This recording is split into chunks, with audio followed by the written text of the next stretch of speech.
Hi, welcome everyone. Well, we have a very exciting program for you tonight. We have our artist talk for our Kindred exhibition, which there's a fantastic review in the Press Herald this past weekend. So check that out if you haven't seen it already. And so we have Alison Hildreth, Lissa Hunter, and Tom Hall here with us tonight. As we've been doing on online events, you can type in your questions as you have them on the comment section for the Facebook Live feed, and we will read them here out loud in the gallery for our three artists to answer. And I would encourage you to go ahead and type them in as you have them, as we will ask questions throughout the talk. And also there's a 1-minute delay between us here in the gallery and the live feed, and so if everyone waits until the end to ask questions, we may not see them or get to them all. So now just a little bit about our three artists. Alison Hildreth is based here in Portland. She graduated from the Maine College of Art, where she has also been a studio instructor for MFA programs. She has also taught at Vermont College and Lesley College in Boston. She has been a member of the Portland Public Arts Committee and was involved in re-envisioning Congress Square as a public space. She has received honorary degrees from both MECA and IDSVA, and her artwork is in the permanent collections of numerous museums, including the Metropolitan Museum of Art, the Brooklyn Museum, the Farnsworth, and the New York and Boston Public Libraries. Next we have Lissa Hunter, and she is also based here in Portland. She has a BA in painting and an MFA in textile design from Indiana University. She's a frequent instructor at Haystack Mountain School of Crafts, where she has also served on the board of directors and is a life trustee. For many years, she worked primarily in basketry, and she has now added ceramics and drawing to her art practice. Her work is also in numerous museums, including the Smithsonian DC, the Museum of Fine Arts in Boston, the Museum of Art and Design in New York, and the Houston Museum of Art. And then finally, but certainly last but not least, we have Tom Hall. He is no longer based in Portland, although he used to be, and he was born here in Portland. He's now based in Raymond, Maine. And apparently, early in life, eager to check out West Coast Portland, Tom attended the University of Oregon. His unmistakable, beautiful, and emotional paintings have been exhibited throughout Maine, and as with our other speakers, his work is in numerous museums and collections, including the Portland Museum of Art, the Farnsworth, the Bowdoin College Museum of Art, the Boston Globe, and Prudential Life Insurance in Boston. And to get us started here, I'm going to ask the most frequent question that we get asked here in the gallery about the show, and that is the title, Kindred. And so if you could talk a bit about what that title, Kindred, means to you and your work in the show, I think that'd be a great way to get started. Thank you. Thank you. Where did it start? With you, actually. Thank you. We were sort of floating along with not having a title and not really, this was early in COVID, so we weren't getting together and thinking about things. And Tom, one day an email came through from Tom saying, here's a suggestion of like 10 different titles. And one of them was Kindred Spirits. And we said, the idea of kindred and being related in some fashion and being friends as people, but also our work, that's the one. And so it took about 30 seconds for that to become the title. We had some good ones in between. Right. And we had a nice sort there was some silly of back and too. forth. But we also have to credit Kelly because she sort of focused us in, That's and right. kindred and her belief in the sort of richness of the notion of kindred. And it just sort of made all the sense in the world because of our relationship. Well, and also the quote Kelly found, I assume, Kelly, you found it, the Coleridge. John, you found that? And I can't say it off quickly right now, but sort of took that sense of kindred and put it in a context of a historical art and importance, which was wonderful. Yeah.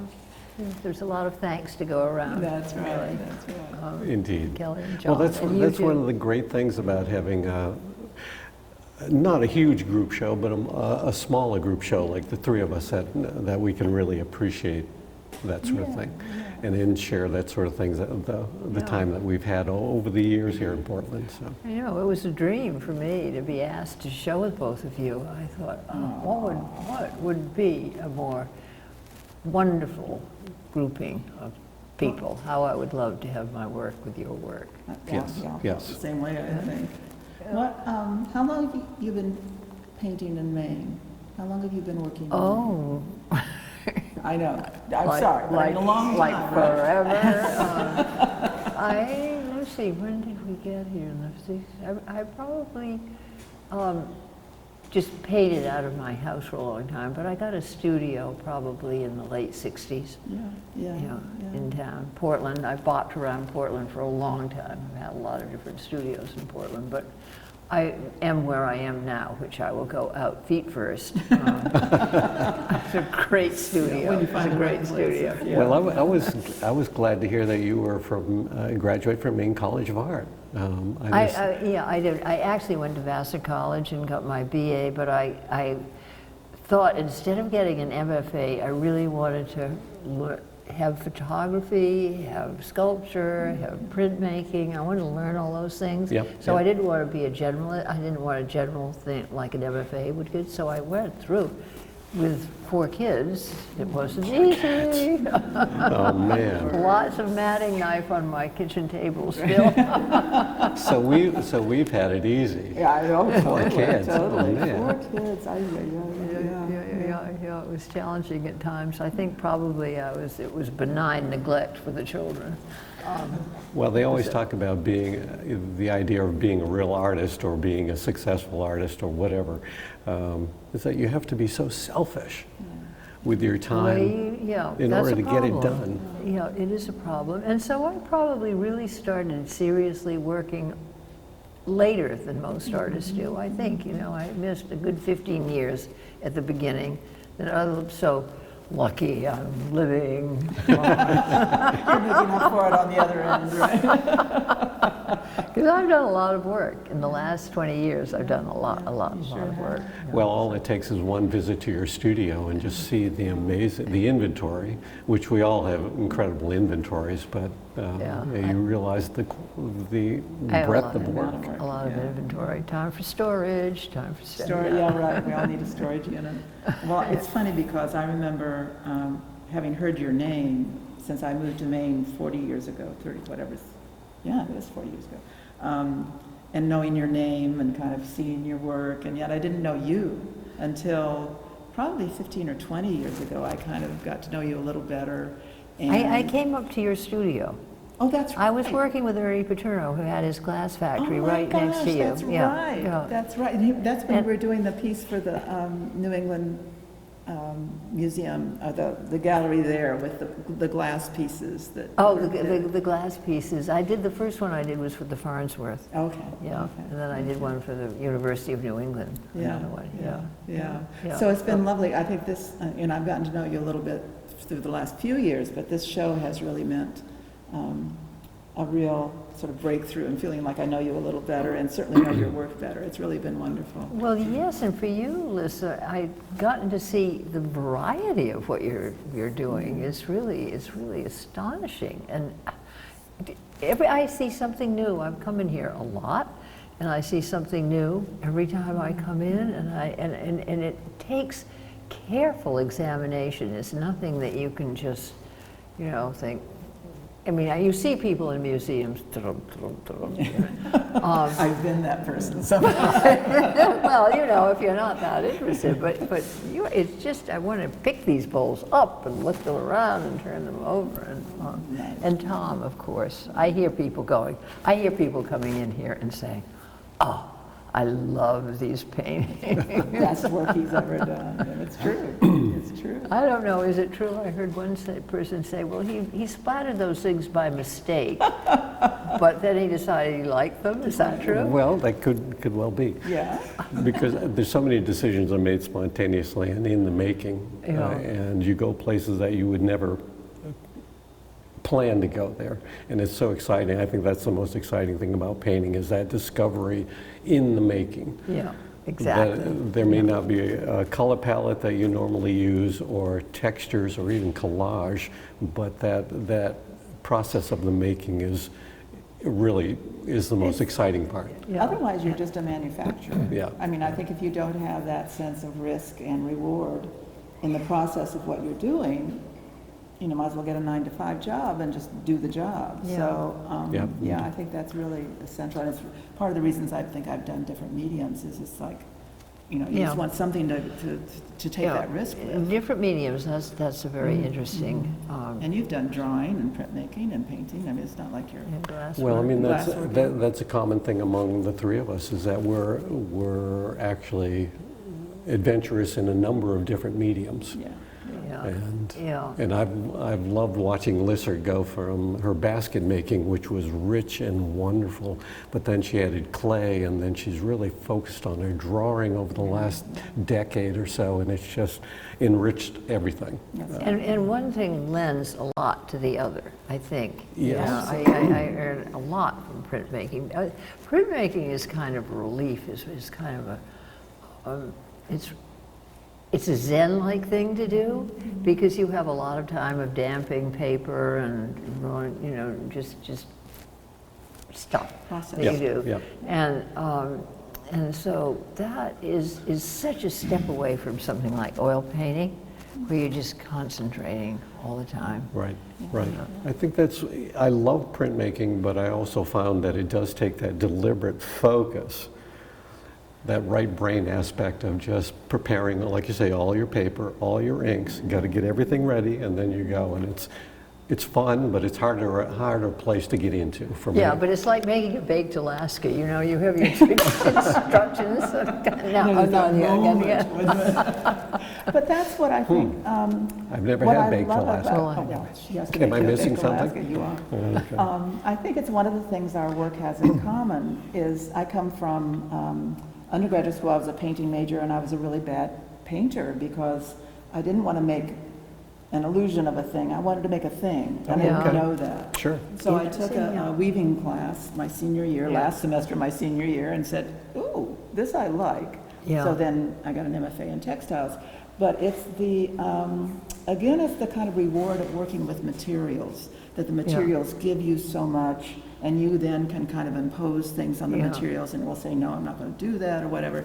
But you both, in your painting, have that going, I think. I look at, you know, I mean, if you really realistically listed all of the things in one of your paintings, it would be, you know, acrylic paint, oil paint, house paint, newspaper, duct tape, spit, coffee from my glass, you know. If you listed all the materials, so that materiality is Right. very important to what you do. Absolutely. Whatever's in the wastebasket, I just like to work. But that's a very So that's recycling. Yeah, in its purest exactly. form. Exactly. And it's a very craft-like way to work. And looking at yours with the beeswax on the, you know, that paper done Yeah. one way looks one way. You put the beeswax on it, and it looks It's totally different. totally different. Yeah. So It that, does, it that transforms sense of it. what the materials do Yeah. is I think, something we all have in common. Yeah. Yep, yep.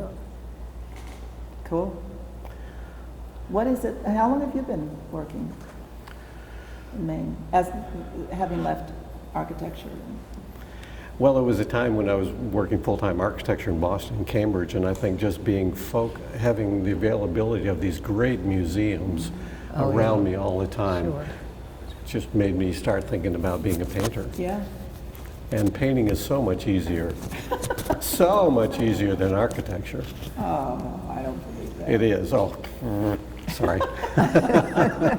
Well, I mean, just the simple fact that there's so many people involved in making a building, and there's real money and real schedules and real time, real consequences. Whereas you're making a painting, and there's no real if you fuck it up, there's no real consequences other than starting over again. That's the dirty secret. If you buy a Tom Hall painting, you're buying at least 4 paintings because he's over things and over them and over them. If it's not good enough, he does another one on top. So But I have a question for both of you, and that is, do you ever have a kind of, all of a sudden you have a lapse in confidence and you think, is this working out? Is this any good? Am I going to let this out of the studio ever? Or just, I mean, I just wonder about that. All of a sudden everything leaches away and you feel kind of like you're just left naked in the studio. I certainly agree with that, and I think it's the good thing is that after doing this for the number of years I have, I know that feeling, I know that cycle. I know when I have it, I go, okay, go clean out a closet, make bread, go talk to Tom, whatever it takes. And then usually it's process that starts me again. I'm going to say, okay, I'm going to start a process of working with wire and paper or whatever it is. And then that gets it started again. But I think when things come from inside of you, nobody can be consistentally giving of what's inside of them. Like as a parent, there were times when you thought, I can't do this anymore. I can't give anymore to my kids.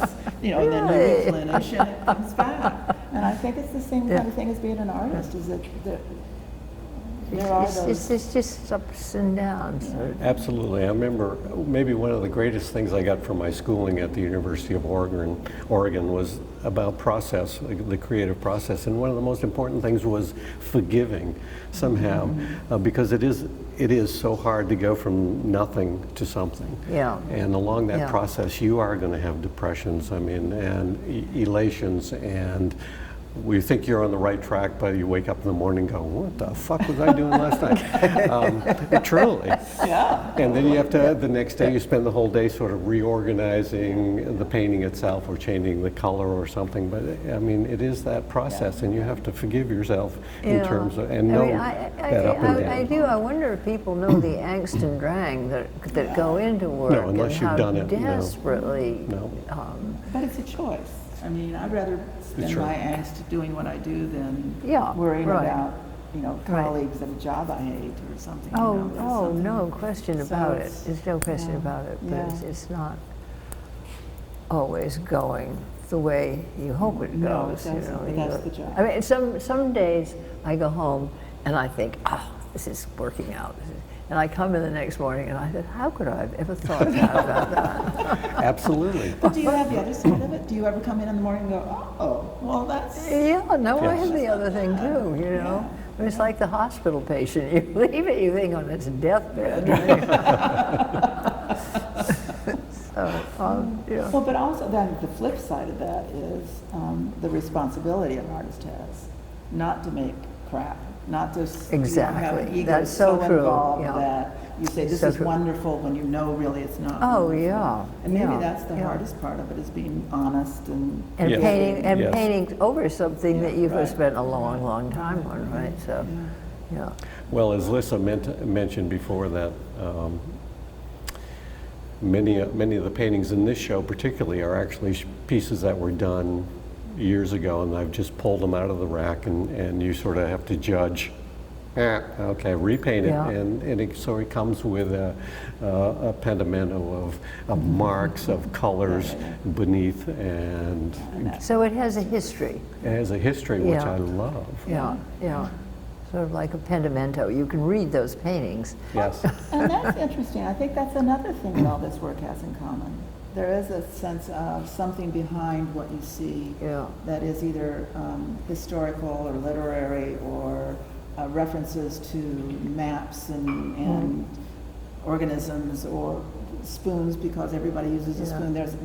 They all reference a larger part of life in the world in a way that I'm not sure everybody would see right away. But they may not. There may be those things behind them.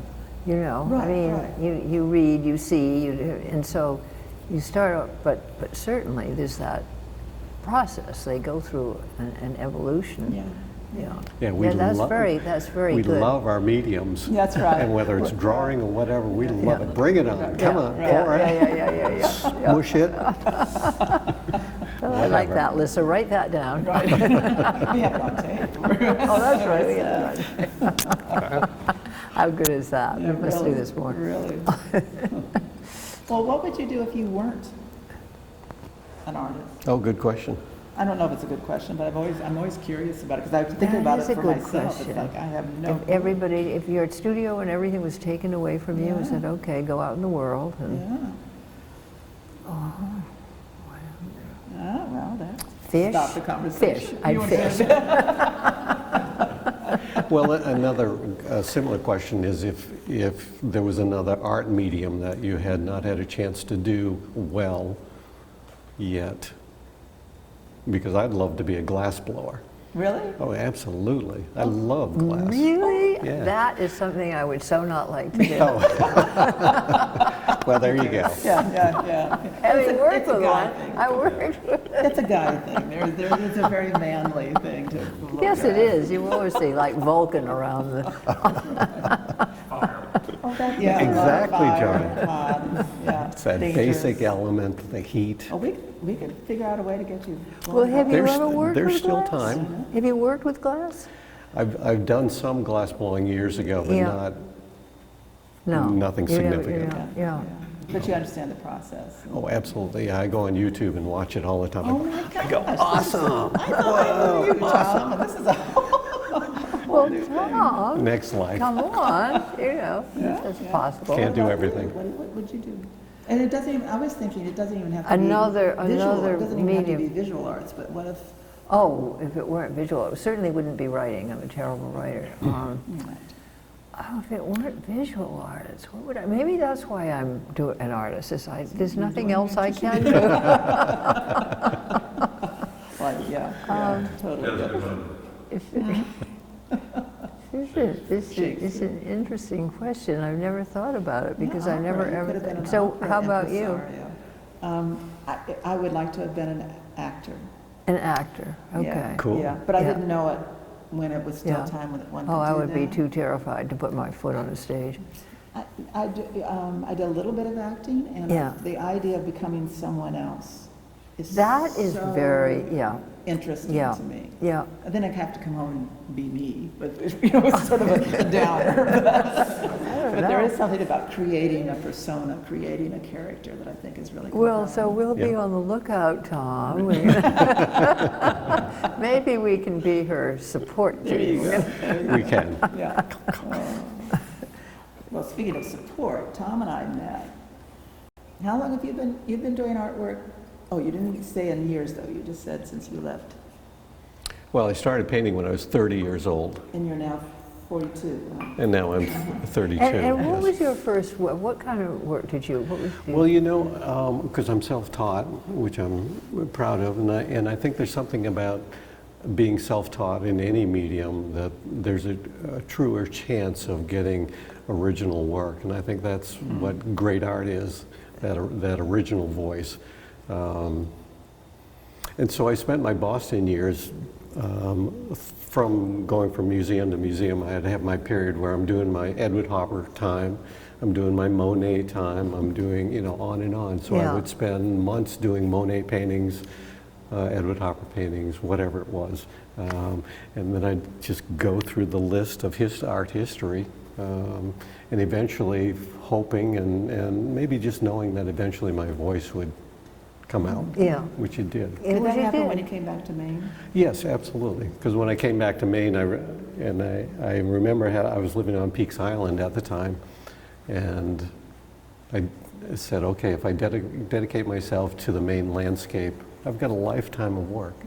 I have 2 lifetimes of work. Yeah. And So it's you had a studio out on Peaks Island. Yeah, Yeah. yeah. Well, I rented a house there for 2 years and Yeah. loved it. Absolutely loved island living, as you know all about. Oh, island living is wonderful. Yeah, Yeah. yeah. When you want to get off and you can't. That's a little different. You don't have that problem so much on Peaks Island. No, not on Peaks Island. No, you could swim back if you had to. So, You could. cool. Yeah. We met because our studios were next to each other in. Oh, your studios were next to each other. Oh, you were in that building too. Yeah. And Angela Adams building, yeah, Yeah. yeah. Yeah, next to Ernie's little Yeah. studio.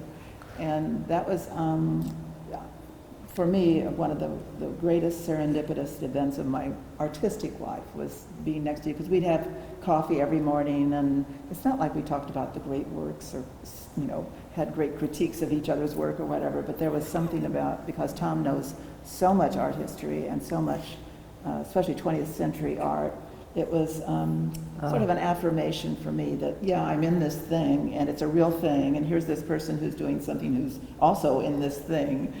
So it was really important to me. Well, it was huge for me because Lissa had a routine. She believed in what she was doing, and she was there at 7:30 every morning. And Good for Tom's you. like, what's going on next door? I can't You say made the that. coffee. I can't. And I would straggle into her studio, and she'd have coffee going, and we'd sit there and wake up. And she was either preparing for a show in the Southwest or the Northwest, or who knows, in Baltimore or whatever. And to me, that was glamorous. It's like showing out of the state of Maine, like awesome. Right. Yeah, it's so glamorous at 7:30 in the morning before coffee. So you're interested in the history. So I have a question. Is there any historical figure in art that you just love? And you, both of you. I'd have to, I don't know if I can narrow it down to. Yeah, that's a hard question to be asked one. right just on the spot. Yeah. But I love, Whistler's work. I love Francis Bacon. I mean, you could go on and on. Yeah. I was thinking of Lately, one I've been listening on YouTube to a lot of Jeff Koons stuff, talks, and he's so articulate. It's amazing. He's a salesman. Yeah. And whether you like the work or not, the man has a message about art lifting up people. Yeah. And opening the eyes and enriching life. And I think that's a wonderful story. Because I like to think of us as Maine painters dedicated to Maine, lifting up Maine, which is a wonderful thing. And expressing Maine. And expressing Maine. I think people, when they come, when I've shown elsewhere in the country and they say, where are you from? And you say you're from Maine, they say, oh, I went to camp in Maine. And then they kind of look at you like, this work, you're from Maine? As if everybody's a lighthouse painter or, Right. Oh, and yeah. it's just, the richness of what's here is just so extraordinary. And I think we're still kind of dealing with, oh, you're from Maine? I went to camp in Maine attitude. And yet this is such an extraordinary community of people, artists. It really is. Yeah. I think so. Well, I think we should all get gold stars for what we've given to Maine art. In terms of a presence and encouraging and inspiring hopefully other younger painters, which... Yeah, it's very nice to have young people come into the studio. Yes. I like that very much, yeah. And there really is a different, I think, a new vibe going on with young, I hate to say young people, but, the work. people who are coming along now who see their place in history, their place in art, their place in the community, the place as very vibrant and connected in a way that I'm not sure we all did. I think their work is very, very different because their concerns are so totally... Well, and the art world is different. Concerns that we never had at all. I mean, they have big challenges, big challenges. Well, the kids have computer and social media nowadays, which obviously exposes them to this broad range, and so the quest or the desire is to the tough thing is to Figure out sift through all that junk. Right, and to figure, well, no, what is exactly, just trying to think, well, what is it? Where is the real, the kind of the kernel there that I can express this? The expression of that is so different. A young woman named Ashley Page, who is a friend, she's a recent graduate from Maine College of Art, and we were talking the other day, and she said, these days, people don't, in her generation, they don't think as much about objects that go on the wall, or whatever. It's the documentation. Yeah. It's the social engagement. Those things are what they're doing. Yeah. Well, that didn't exist. Right. So that the world outside who's accepting the art is different now in a way that, it's foreign to us. Yeah.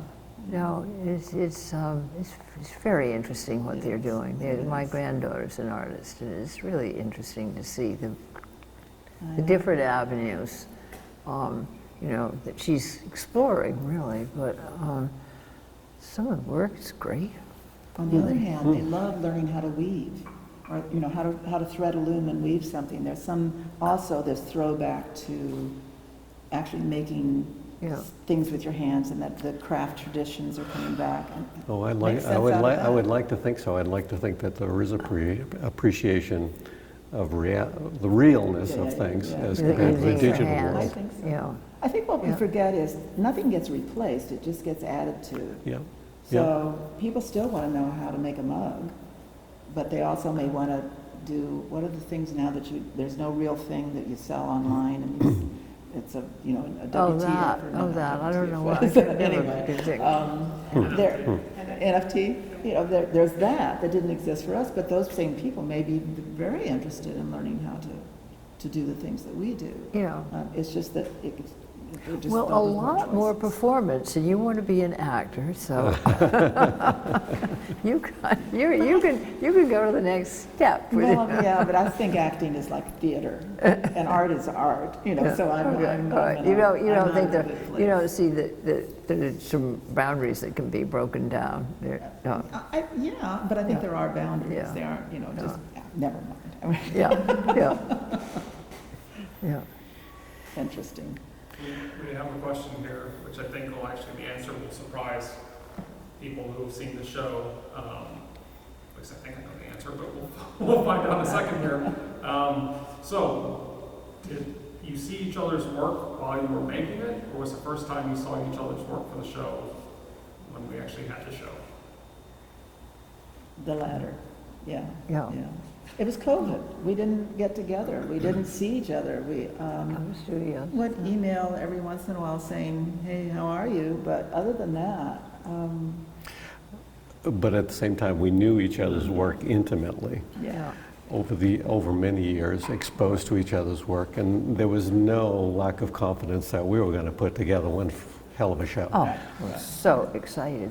And I really wanted to see what they were going to be coming up with. I'm not sure I really wanted to go to anybody's studio. That's a good point. I was Yeah. curious Yeah. about, what they were doing, how this was all going to, I knew it was going to come together, but, how. Right. Yeah. Well, and Roy German, who is the preparator and installer for Cove Street Arts, did a magnificent job of putting it together.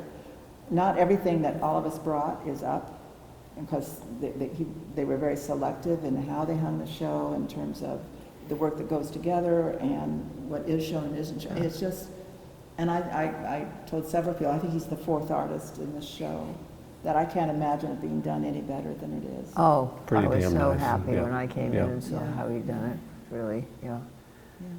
Which allows me to take 2 minutes and thank Cove Street Arts, John and Kelly, and they've been doing this thing for a little over 2 years, and they just passed their second anniversary, so we just want to say thanks. Thank you, yay. Because it's such a, Portland art scene has sort of gone up and down, Yeah, and we yeah. all can attest to that, the number of galleries that come and go, and we were about bottoming out there. We were bottoming out. And then John and Kelly come along, and from California, no less. What the frick?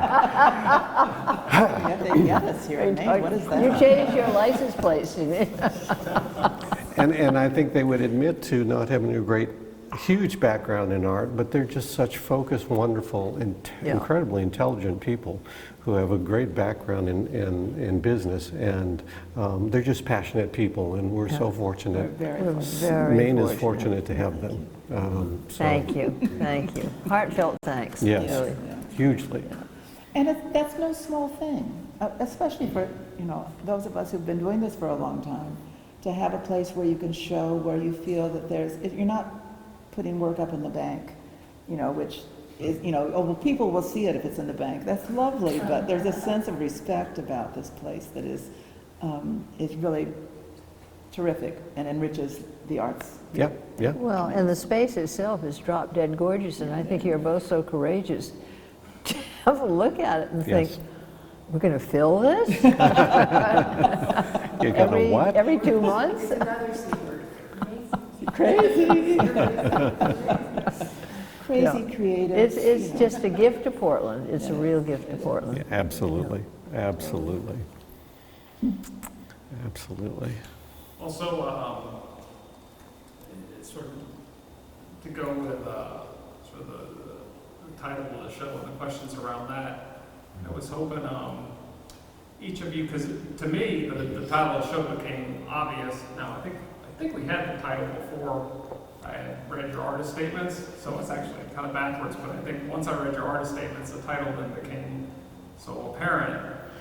I was hoping you could each talk a bit about that, and maybe if you Tom, you could start with you, where your statement sort of focused on beauty with a capital B, and sort of what you meant by that, and what that means to you and how it plays into your work in the show. Well, for many years, or the last number of years, last decade or so, that I've been really focused on the landscape up around Moosehead Lake. And it is a landscape that it basically is an industrial logging enterprise. And not that I have a narrative that's pro or con, it's more of just sort of representing this landscape that is under duress, so to speak. I mean, it's impressive, the raping of the landscape, and it's all normal, it's all legal. And so this this body of work here was a step back and just say, Tom, you know, as I was telling Wooly and Lissa earlier, remembering in the middle of December, I wrote an email to Lissa and I just said, this is the last show I'm ever going to do. I'm fucking tired. Sorry. I've just had it. But as we were talking earlier, you get that was down in the low. Yeah. And then you start climbing up and you finish a couple of pieces and then you get this momentum and you get on the train and that train is moving. Yeah, yeah. And by the time April came around, I could have just stayed on the train and kept making work. Yeah. Because you know how that is. Yeah. You're in a rhythm and you're feeling good and you've got some pieces finished behind you, and so it gives you confidence doing the next piece. So this body of work is that sort of reacting against doing more political or socially narrative stuff, and just happy to concentrate on doing, and happy to use the word beauty, and just and try to make it rich and strong, and try to keep painting relevant, because I sometimes think the kids, like you were talking about materials, I'd like to think that they still love to weave, they love to make things, pound nails, whatever.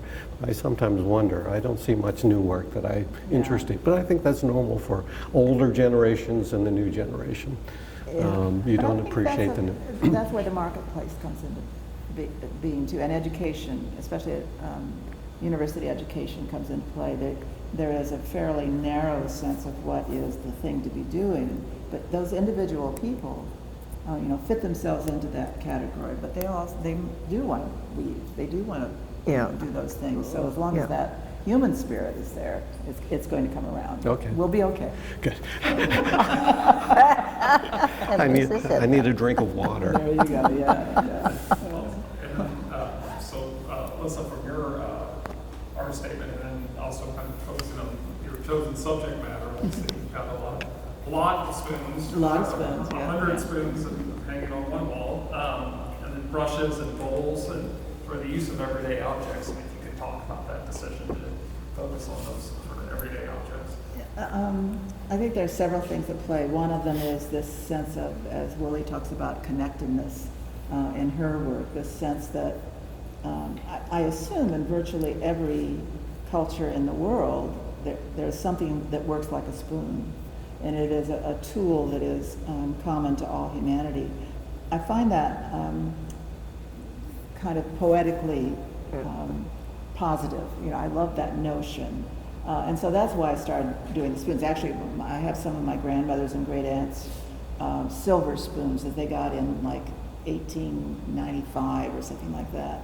Wow. And you look very closely at them, and if you kind of have a respect for craft, you look at these objects and you say, oh my gosh, how were these made? And they're so beautiful and everything.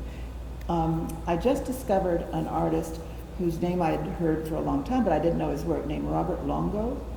And he does these enormous, these days, charcoal paintings that look like photographs.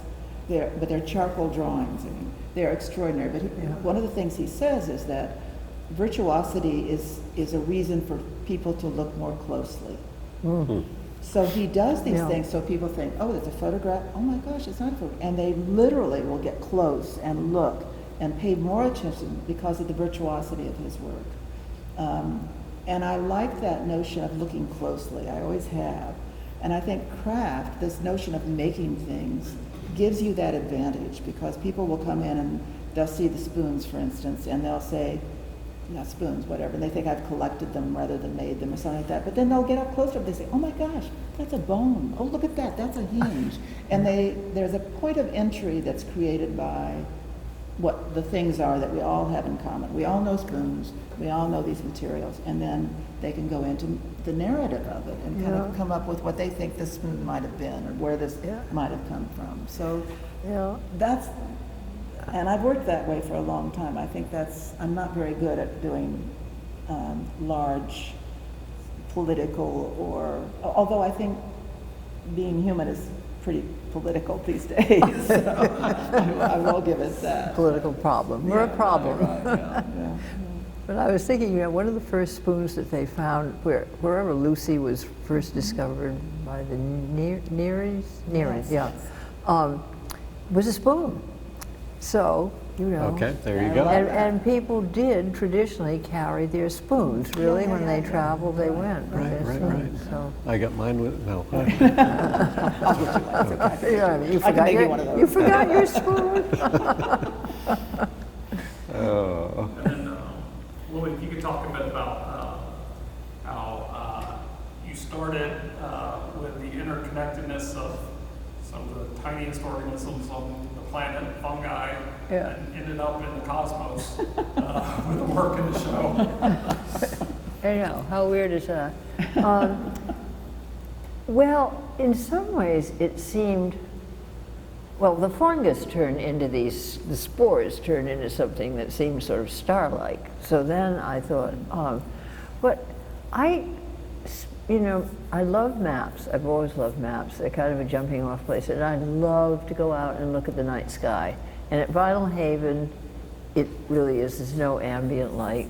And so the night sky is gorgeous out there. And you think, and then you think, well, what is it and what's beyond it? And I think that probably more than anything just thought, well, what would it be like to travel, to travel through time, space, and so those paintings, when they're close together, are all connected. One leads right into another, and so I think of them as a journey of a kind, and so this was just the lily pad. So the fungus was the lily pad and I do like the idea of connectedness and just something that is so unseen. I guess it's really the unseen. I had read this book called Underland about this man that travels in all the catacombs under Paris and all these places that you just wouldn't even think of going, little burial chambers where he's worming his way down. So that idea of just explorations of the alien is or not the alien, because the universe, we're part of the universe. I was reading about the Dalai Lama talking about the first thing he wanted to see when he left Dharamsala was an observatory. So, we're interested, we're captivated by what's out there, I think.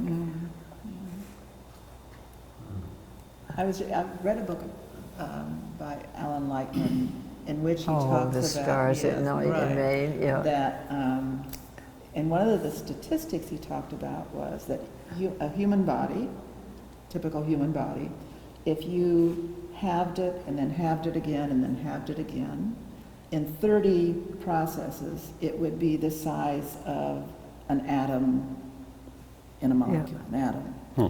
If you took that same body and you doubled it and then doubled it and doubled it and doubled it, in 32 times, it would be the size of the sun. And I just love that notion that we are kind of suspended between your worlds of the smallest things and the biggest things. We as human beings are right here in the middle of that. So that's where we are. We're just put together particles. That's is really what we are. Stardust. You just paint trees. That's all. That's what we'll be. So we had a very specific question. Could you repeat the name of the book? About the person in the catacombs. About the catacombs? Yeah. Underland. And I wish I could remember his name. He wrote Mountains of the Mind. Robert McFarlane, maybe? I think maybe it's Robert McFarlane. It's a fascinating book. Oh my gosh. you get that painting. I have to start thinking about that in the next painting. Catacombs. So, Well, I remember, Liz, when we were sharing a studio at East End Studios, your studio and my studio, and I was always enthralled by your sense of craft, because you come from a craft community, and your materials were always beguiling.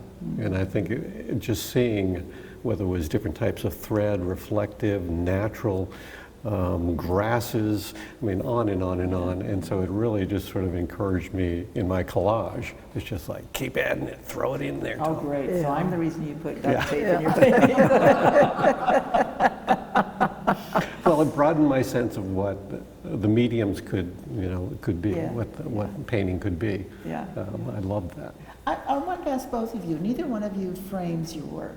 Do you normally not frame your paintings? well, these are framed. No, the drawings, Yeah, but the yeah. paintings, do you? I don't frame the paintings, no. Why either one? Because neither one of you, you've never framed a piece, have you? No. Painting? Well, I think it goes back to that notion that you talked about, that object quality of the painting. And it also gives it a little bit of abstraction. And then it's also cheaper.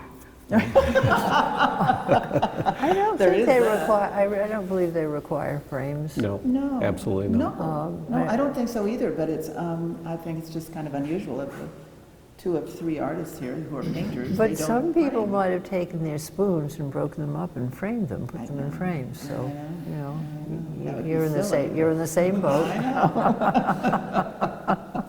Oh, but it's funny because that's what I've said to people, that it's you make objects, we're all making objects, and your objects happen to be on a surface. And also, I think the sense of space in both of your work is really important in that, how do I say this? You're depicting a very deep space, but it's very much up on the surface Yeah. of the canvas. It's very much here. Absolutely. Yeah. And I think Yeah. that's something they have in common. Yeah, that's interesting, isn't it? Because I'm not sure that's anything that I necessarily intended. I mean, that one could go back, that very dark one could recede, I Yeah, suppose. yeah. But- But they're really, Yeah, yeah. But I love seeing paintings done that have a thickness to them with no frame, and then you begin to see the making of the dripping of the paint all around the corners, or so you get a sense of that process. And That's true. And it's Yeah. not part of that sort of finished image, but it's part of Yeah. that process, evidence of the process. It's like, Yeah. oh, cool, look at that. Actually, Tom, I would love to see you at work, because I think it sounds like a very athletic event. they're gallon cans of house paint that he paints from. Sort of like Jackson Pollock walking across his canvas. Well, like you had said earlier, we are of the time we are in. Yeah. And so, in terms of looking at art history, how can you not be in love or beguiled by the abstract expressionist Yeah. as a painter? Yeah, And that, yeah, and yeah. a lot of times that first love of being a painter is love of medium, that paint. And whether it's the color or the viscosity or the dripping or they just, I mean, it's just really. Well, and that's again, that's the craft of it. I mean, for hundreds of years, painting was successful when you didn't see a brushstroke, when you didn't have a sense of what that surface was, how it was made, and then boom, Yeah, yeah. that changed. Yeah, yeah. I wondered, it's one of the problems I see with Instagram and the whole notion of digital art is you don't see the edges of anything. I mean, you have no sense of how that thing was made. People show their best lives on Instagram. You know, they show their dinner and they're not showing where they spilled over here. They're just showing the plate and that kind of thing. That notion of showing the process, I hope is not. Well, have Losing you ever favor. had anybody filming you while you were working? Have you ever thought of that? No, but I remember being an architect working in Boston, and I worked as a consultant, and basically I was a freelance renderer. And so I did a lot of renderings for different offices around Boston and Cambridge, and I was very self-conscious of that whole process, and I'd see the boss come and I'd go, oh, whoa, man. It's like, whoa. And then he'd go by and I'd go, or she would go by, or whatever. But So when I got my first painting studio, I literally made a point to leaving all the doors open so that people could come in. If they were walking down the hallway, they'd say, "Oh, it's Tom up to," and just show it in the middle of the making. Interesting. And to lose that self-consciousness. So I would be open to doing something right. like that. Yeah. I'm not protective about it at all, so I learned Yeah. from that architectural neuroscience. Yeah, I absolutely hate having anyone come in when I'm starting. Lock the door. I'm starting something. I'm so sensitive about it. I don't know. I'm like a hen sitting on an egg. I don't want anyone. Okay. Well, and most of what I do is so slow that if you sat there and watched me do it, we'd all be growing beards by the time I got it. No problem with that. Sort of like a spider making a web. Yeah. Yes, exactly. So that's a huge difference in our Yeah. Yeah. It's different. So I'm wondering if you're influenced in your work at all by what you read. You are. Yeah. Yes, sometimes specifically, more often more tangentially, Yeah. I think. But you read a lot. You're a real reader, aren't you? I'm very influenced by what I read. Yeah. Yeah. How do you choose what you read? Oh, it's so random. I read Henry James' Portrait of a Lady this summer, which is rather turgid going. I don't know why I've subjected myself to that in this particularly difficult summer. I'm not so disciplined as that. But I'm reading a book called Night, which is such an interesting book. And they just talk about how we've sort of colonized the night, and in the old days, how night was terrifying, and religions equated night with not knowing things, and so they'd light bonfires at crossroads. And anyway, I won't go on and on, but it's a really interesting book. It's a really interesting Well, book. it ties in directly with your work. But I was thinking about darkness, because we both have a lot of dark in our paintings, and I was thinking about, well, light as opposed to dark, and how Milton described the devil presiding over hell, which he called darkness visible. So, you know, the good is in the light and the bad is in the dark, whereas I think so much happens in the dark. So, Interesting. Well, and Tom, how do you relate your writing, and you read a lot, but you also write? How does that all fit together in your painting and your reading, writing, ideas? Well, I can almost say that without question that literature has been the #1 inspiration for whatever I've done. More than other visual art? It's hard to separate, but in terms of inspiration, in terms of introduction to the world and the introduction to history and all the great people who have made the wonders of life. I mean, you begin, it's just sort of like, oh, I can do that too. I can do that too. so do you have authors that you return to? Who do you like to read? Oh, I'm a real classics reader. Yeah. I try really hard to read contemporary writers, particularly contemporary Maine writers, and I usually last about 100 pages, and I just go, I don't really have to do this. well, exactly. But I'm diligently trying, similar to when I was a painter in Boston, trying to learn how to paint. I never looked at any of my contemporaries. Yeah. I never went to openings other than if they were friends. Yeah. And I really kept it. I'd look at things maybe up to 1950 or 1960, and that's sort of truly arbitrary, but certainly not looking at contemporaries and what was going on, who was hot and who was not. So, yeah. But it doesn't influence, it influences your writing, but not necessarily your painting. You don't get an idea or a springboard from thinking. From reading things? Yeah. No. Okay. Yeah. I think it's more of just a validation of being a creative person, and an encouragement, and a positive sort of thing. Yeah.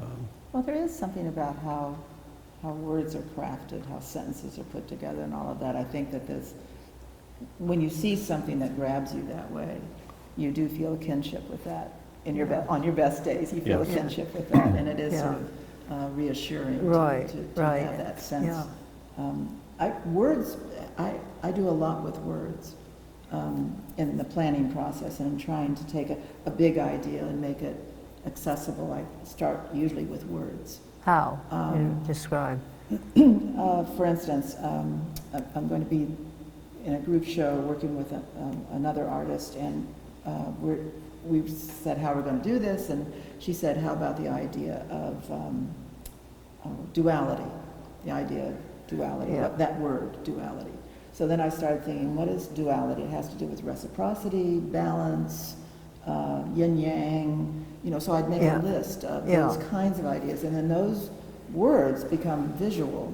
Yeah. And so today I was making a mock-up of a cardboard thing, but it will be wood, a sort of a fulcrum and a teeter-totter kind of thing, and then I'll make objects that will balance on that, because Yeah. balance is about duality. Yeah. So there's a direct sort of relationship, but I don't usually read something and that gets me there, but those words bring Yeah. me there. Yeah. Yeah. Yeah? Yeah, that's great. That's great. That is the question. That actually leads almost perfectly into this question we have here, which is, personally, be interested to know how much premeditation goes into a piece, versus sort of a free form exploration of an idea, and to what extent is it more of a free form exploration versus taking very specific preparatory stages as it goes along. About that? Yeah, I'll start. Go, Tom. So at what point do you plan the coffee mug stain? Well, all my work comes from, if we're talking about going back to that landscape up around Moosehead Lake, I've spent 35 years sketching that landscape and have thousands of sketches, and so I have over time have got a sense of ordering of different types of landscapes if I'm thinking about doing something. So that's where all the work starts. It starts from a very tiny little pastel sketch on paper. That's the starting point, and at some point during the process, usually the pastels are literal to what I see, color, form, I'm drawing it. Yeah. So they come into the studio, and that's sort of where they start. But then I try to discipline myself to take that pastel away and hide it, and then the painting has a license to bloom in some manner. Yeah. And I can put myself into it a little bit more. Yeah. How much do you experiment within that same context with different materials, like working with shellac or whatever, to kind of then when you're developing that idea, that drawing into a full-blown painting, how much do you use the discovery that happens with other materials or putting them together differently to kind of get you beyond where you are? Well, over the years you develop habits and your favorite materials. You have your favorite stick of charcoal, or you have your favorite black paint. It's like, ooh, yeah. Oh, I have a black paper early on. There you go. But you like to also think that each new body of work, you're either painting on a different surface or you're bringing some new medium into Yeah. it.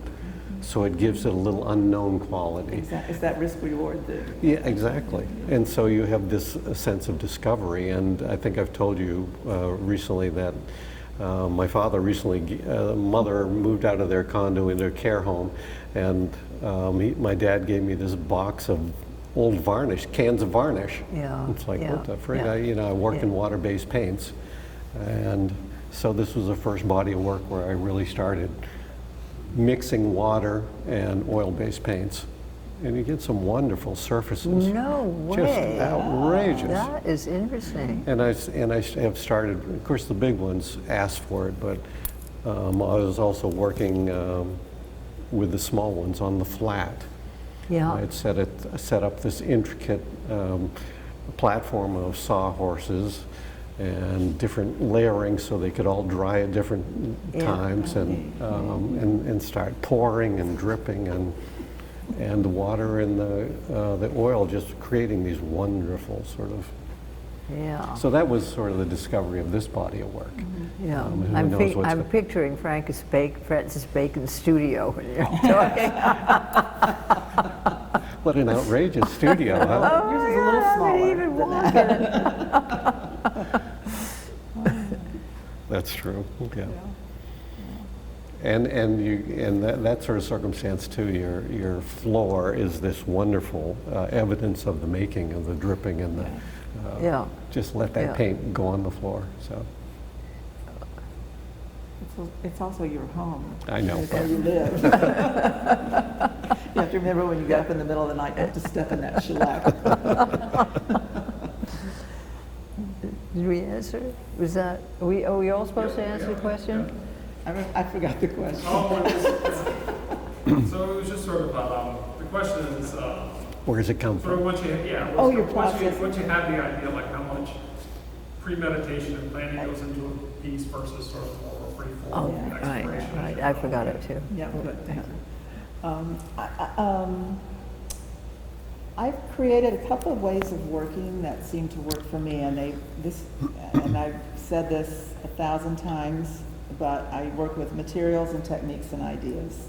That everything I make has an idea that I'm trying to express, and it's made with materials and ways of putting those materials together. And I think that's true with anybody who makes anything. That's what you do. If you're making dinner, if you're making paella, you have certain ingredients you use and you put them together in a certain way, and your idea is paella. So that if I discover new materials, then that's where I say, how can I use this material? How can I put it together so it's going to hold together? And then what idea is best expressed with these materials and techniques? So I don't have one way of doing what I do, but starting with an idea helps me a lot. And I think that something really important to remember is we all have been doing what we do for a really long time. Yeah. So that a lot of what we do physically is just second nature. It's like knowing Yes. it's like knowing a language. Yeah. Yes. You don't Yeah. stop and think, what's a verb, what's a noun, how do I put it together? You That's just true.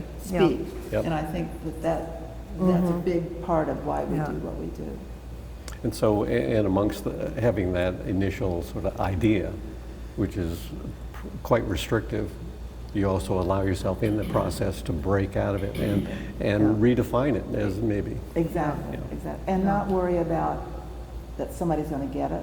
Because the idea is for me. And if it comes Yeah. through, then fine.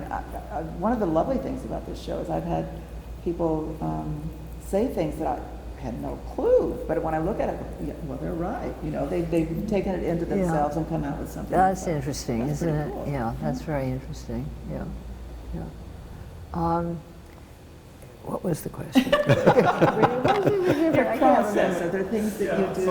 so once you have the idea, to what extent is it like, okay, planning, here's how I'm going to execute it, here are the different stages, but to what extent is it just sort of like Okay. a free form exploration of the idea? Yeah, I get that. Into the end piece. I generally don't have an idea exactly before I start. What happens is the painting begins to reveal itself to me.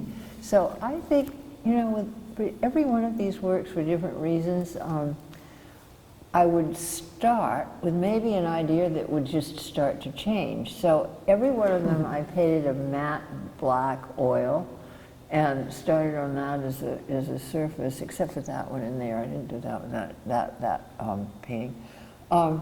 And the painting just begins to lead me in a way. I just follow it, and it's a very slow process because I make mistakes. I paint over all the time, but all the time I'm learning where the painting's going. I can remember reading a John Cheever book once, and he said, and halfway through the book, I was so glad to see my prisoner was going to get out of jail. And I really related to that, because I feel as though I never know if anything's ever going to be resolved. It just goes on, and I have sometimes the subject matter begins to occur to me after I have gotten through the really nearer the end. So it's and then I feel, okay, this is what I've done. So, you know. Do the prisoners get out of jail? Do the prisoners get out of jail? The person, yeah, exactly, got out of jail.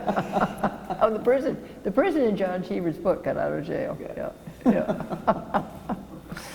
Isn't it a wonderful feeling when you really feel like you've got control of a piece and you've been laboring on it and laboring on it, because trying to it's define such a matter of not control. You're just not in control of Yes. it. That's the way I feel. Well, conversely, Yeah. sometimes it's too easy. Yep. You know, something happens, you Yeah. think you have an idea, and you do it, and you make it, and you Yeah. go, this can't be Yeah, that. right, right. It was just too easy. So. Yeah. I find it's a struggle a lot of the Absolutely. times. I mean, there's a point where you kind of get going, but it's way nearer the end than the beginning, for me. And I think that's part of the difference between painters and the stuff that I do, which is more put together. There's drawing and painting as part of it, but if I get stuck on the object, I can go to the panel that's going to go behind it and work on Okay. that, and then I can, Yeah. so that I have a release Because you valve have in there. different media within Yeah, the same yeah. work, yeah. Rather than Yeah. constantly working, Yeah. always in the same way Yeah. on the same piece, that would be Yeah. much more Yeah. challenging. Yeah. So both of you, do you typically have 2 or 3 pieces going at the same time, 5, 10 paintings in progress? No, I'm like a dog with a bone. One? I can't leave it. Sometimes I'll work it. Sometimes if I get to a point where I think, I'll start working on another one. And particularly those 4 paintings that were really a series of Yep, paintings. yep. I did go. With those, I did go from one to the other because they were so laborious. They took so long because I had absolutely no idea what I was doing or how it was going to turn out, except the one at the very end happened in 2 days, just like that. That's Okay. never happened to me in my life. And Did I it- looked at it and Was it like the last one you did you do the other 3 first, or? it was the last one that I worked on. Then I went back to the other 3 and reworked them, particularly the middle 2. The middle 2 were problem children, hospital patients. Is there some correlation about having 4 kids and then? 4 problem children. We're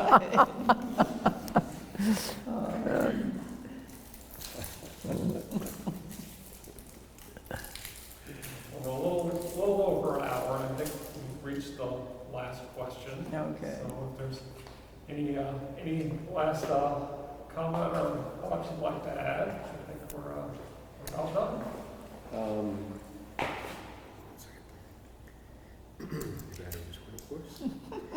If anybody else wants to start? We're talking about art, but it's really about technology, you know? Batteries in the... Well, I was going to say, just a thought off the top of my head, is that Maine should have, every year they should give out gold medals. And it doesn't necessarily have to be gold medals, but there should be awards to all the basic human endeavors in the state of Maine, and people should be, who are at the top of their game, they should be given some acknowledgement from the governor in some manner. And so, yeah, I really Where think is this so. going, Tom? I know. Right. Boy, I've dug a hole here. But I think of all the loosely called mentors in the art scene, and Woolley is one of them. And I think of Bruce Brown, and I think of people like June Fitzpatrick, who have just been here and kept the fires burning in the state of Maine for years. And I just think that there should be some acknowledgement, and I'm sure there's some in the science and the social communities that also deserve these sort of acknowledgements. And I just thought, I just throw that out there. Well, I feel the same way about you two. I mean, certainly you've been so generous in Well, but I think Tom has a particular perspective, having grown up in Maine. you Yeah, know? I mean, yeah, well, I you think have a you're sense of right. I think, ownership yeah, about yeah, the state yeah. that is Yes, very- you have a very deep connection to the state, and your work is really very connected Well, thank to you. that. Yeah. Thank you. Well, and we're like the adopted children. We chose to be here, but it's kind of different. Well, my grandmother was from here. There you go. I have no claims to Maine whatsoever. From, Yeah, well, from away. I don't know. You know, I think heroes are all over the place in all sorts of ways, and so I don't know what that would look like. I don't know what that would look like. Just throwing it out there. Okay, we come up with a program, I'm there. Okay. I'm gonna help. When I do I'll my march. when I do my TED talk, I'll do it. Okay. Well, I don't know. I just, this has been such a joy because of you two and my respect for your work and my fondness for you as people. So it's been particularly nice, and it's lovely that it has received critical acclaim. We've sold some things. We're going to, our little pieces of our lives are going to go off into other people's lives, which I is think is always always, nice. Yeah. always nice. Yeah, yeah, So yeah. I guess that would be my parting shot. Thank you. Thank you. Yeah, I guess my parting shot is that you two have known each other well for a long time. I've known each of you separately for quite a while, but not nearly as long. And so this has just been a joy for me to really be able to hang out with you and talk with you. And this evening, to hear your ideas, it's just is really wonderful. So I thank you both, and I thank John and Kelly.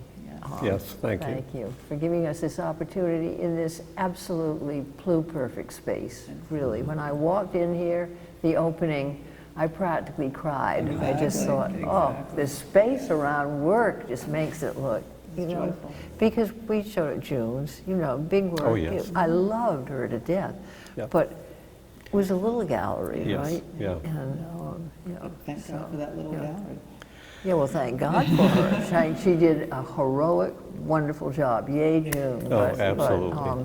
Yep. yeah. Yep. And thank you all for coming and, or tuning in and listening to us ramble on tonight. This is, you don't know how much fun this is for us to be together. Let's just keep Thank you. talking and talking.